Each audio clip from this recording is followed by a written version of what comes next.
नमस्कार, मैं हूं Amod Srivastava. Amazing thought, amazing message, amazing information की दिशा में आज एक कदम और आगे। आज की इस कहानी का शीर्षक है गुजारा भत्ता।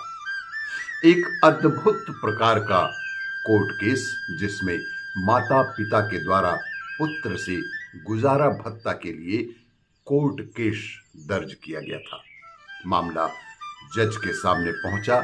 जज साहब ने माता पिता दोनों से पूछा कि आप क्या चाहते हैं। उनके माता पिता ने कहा कि हमें अपने बच्चे से गुजारा भत्ता चाहिए। जज साहब ने पूछा कि आपको कितना गुजारा भत्ता चाहिए। उन्होंने कहा कि मात्र 100 रुपए प्रति माह हमें गुजारा भत्ता चाहिए, लेकिन शर्त यह है कि हमारा पुत्र वह गुजारा भत्ता हमें प्रति माह स्वयं उपस्थित होकर, घर में उपस्थित होकर हमें प्रदान करेगा। जज साहब को बड़ा अजीब सा लगा।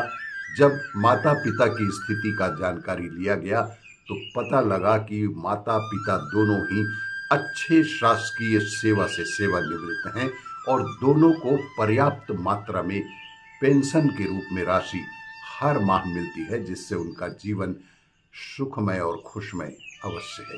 लेकिन यह अद्भुत कोर्ट केस और सारी बातों को ध्यान में रखकर जज साहब ने निर्णय सुनाया कि उनका पुत्र प्रति माह घर आकर स्वयं उनके हाथों में 100 रुपए का गुजारा भत्ता रखेगा।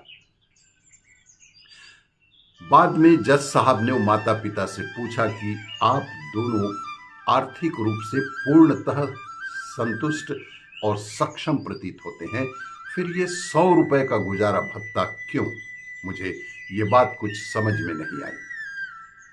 माता पिता ने कहा कि जीवन में जज साहब पैसा ही सब कुछ नहीं है। हमारे पुत्र हमसे बहुत दूर चले जाते हैं और पैसा तो बहुत भेजते हैं, लेकिन व्यक्तिगत तौर पर वे हमसे धीरे धीरे दूर होने लगते हैं। इसीलिए हम दोनों ने इसके खिलाफ आपके कोर्ट में केस दर्ज किया कि हमें इससे गुजारा भत्ता चाहिए, और आपने आदेश भी पास किया। अब कम से कम हमारा बेटा प्रति माह हमारी नजरों के सामने आएगा और 100 रुपए हमें प्रदान करके गुजारा भत्ता के आदेश का पालन करेगा। माता पिता को धन दौलत से ज्यादा आपकी व्यक्तिगत तौर पर उपस्थिति ज्यादा आवश्यक होती है। अद्भुत कोर्ट केस। आपको यह मेरा वीडियो अच्छा लगे तो लाइक करें, शेयर करें और सब्सक्राइब अवश्य करें। धन्यवाद।